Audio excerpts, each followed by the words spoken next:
प्रेम से बोलो लक्ष्मीपति विष्णु भगवान की जय। जीवित पुत्रिका व्रत कथा।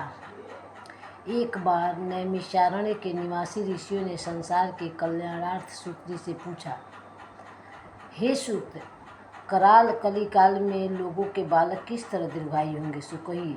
सूत जी बोले, जब द्वापर का अंत और कलियुग का आरंभ था, उसी समय बहुत सी शोकाकुल स्त्रियों ने आपस में सलाह कि क्या इस कली में माता के जीवित रहते पुत्र मर जाएंगे। जो वे आपस में कुछ निर्णय नहीं कर सकी, तो गौतम जी के पास पूछने के लिए गई। जब उनके पास पहुंची तो उस समय गौतम जी आनंद के साथ बैठे थे।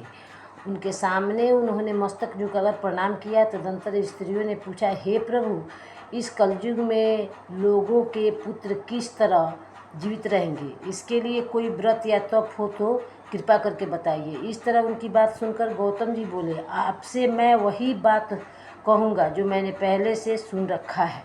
गौतम जी ने कहा, जब महाभारत युद्ध का अंत हो गया और द्रोण पुत्र अश्वत्थामा के द्वारा अपने बेटों को मरा देखकर सब पांडव बड़े दुखी हुए, तो पुत्र के शोक से व्याकुल होकर द्रौपदी अपनी सखियों के साथ ब्राह्मण श्रेष्ठ धौम्य के पास गई और उसने धौम्य से कहा, हे विप्रदेव, कौन सा उपाय करने से बच्चे दीर्घायु हो सकते हैं, कृपा करके ठीक ठाक कहिए। धौम्य बोले, सतयुग में सत्य वचन बोलने वाला, सत्याचरण करने वाला समदर्शी ज्यूतमाहन नामक एक राजा था। एक बार वह अपनी स्त्री के साथ अपनी ससुराल गया और वहीं रहने लगा। एक दिन आधी रात के समय पुत्र के शोक से व्याकुल कोई स्त्री रोने लगी, क्योंकि वह अपने बेटे के दर्शन से निराश हो चुकी थी। उसका पुत्र मर चुका था। वह रोती हुई कहती थी, हाय मुझे बूढ़ी माता के सामने मेरा बेटा मरा जा रहा है। उसका रुदन सुनकर राजा ज्यूतमाहन का तो मानो हृदय विदीर्ण हो गया।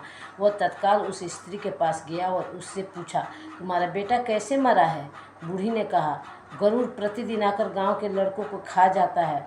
इस पर दयालु राजा ने कहा, माता, अब तुम रो मत, आनंद से बैठो, मैं तुम्हारे बच्चे को बचाने का यत्न करता हूँ। ऐसा कहकर राजा उस स्थान पर गया जहाँ गरुड़ आकर प्रतिदिन मांस खाया करता था। उसी समय गरुड़ भी उस पर टूट पड़ा और मांस खाने लगा। जब अतिशय तेजस्वी गरुड़ ने राजा का बायां अंग खा लिया, तो झटपट राजा ने अपने दाहिने अंग फेरकर गरुड़ के सामने कर दिया। यह देखकर गरुड़ जी ने कहा, तुम कोई देवता हो, कौन हो तुम, मनुष्य तो नहीं जान पड़ते।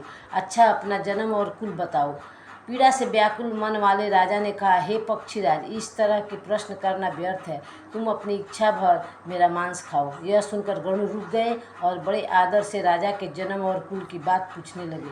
राजा ने कहा, मेरी माता का नाम है शाव्या और मेरे पिता का नाम है शालिवाहन है। सूर्य वंश में मेरा जन्म हुआ है और ज्यूतमाहन मेरा नाम है। राजा की दयालुता देखकर गरुड़ ने कहा, हे महाभाग, तुम्हारे मन में जो अभिलाषा हो वह वर मांगो। राजा ने कहा, हे पक्षीराज, यदि आप मुझे वर दे रहे हैं तो वर दीजिए कि आपने अब तक जिन प्राणियों को खाया है वे सब जीवित हो जाए। हे स्वामिन, अब से आप यहाँ बालकों को न खाएं और कोई ऐसा उपाय करें कि जहाँ जो उत्पन्न हो वे लोग बहुत दिनों तक जीवित रहे। धौम्य ने कहा कि पक्षीराज गरुड़ राजा को वरदान देकर स्वयं अमृत के लिए नागलोक चले।